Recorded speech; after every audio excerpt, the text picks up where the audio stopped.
क्या पश्चिम बंगाल के बाद केरलम में भी बीजेपी अगले 10 वर्षों में सरकार बनाने की स्थिति में आ जाएगी? इस सवाल के जवाब में आप ये कुछ आंकड़े देखिए। अभी जो विधानसभा चुनाव खत्म हुए हैं केरलम में, उनमें बीजेपी ने केरलम में इस बार 3 सीटें जीती हैं और बीजेपी का वोट शेयर है 11.5%, 11.42%, और बीजेपी को लगभग 24.5 लाख वोट मिले हैं। आज से 10 साल पहले वर्ष 2016 में पश्चिम बंगाल में भी बीजेपी ने सिर्फ 3 सीटें ही जीती थी और तब उसका वोट शेयर 10% ही था।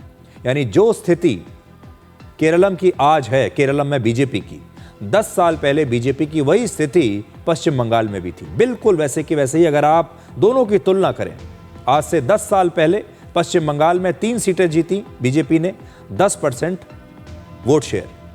इस बार केरलम में बीजेपी ने 3 सीटें जीती, 11.5% वोट शेयर। तो क्या हम ये माने कि अगले 10 साल के बाद ऐसी स्थिति पैदा हो सकती है कि केरलम में भी बीजेपी की सरकार बन जाए?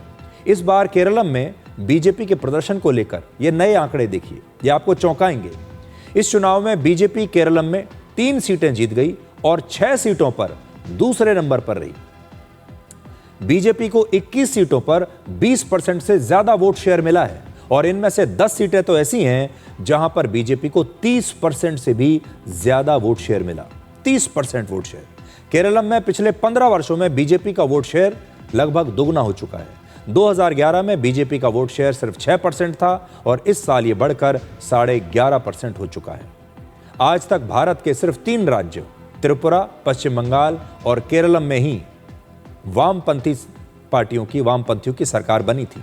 2018 में बीजेपी ने त्रिपुरा में अपनी सरकार बनाई वामपंथियों को हराकर, और इस साल पश्चिम बंगाल में उन्होंने अपनी सरकार बना ली टीएमसी को हराकर।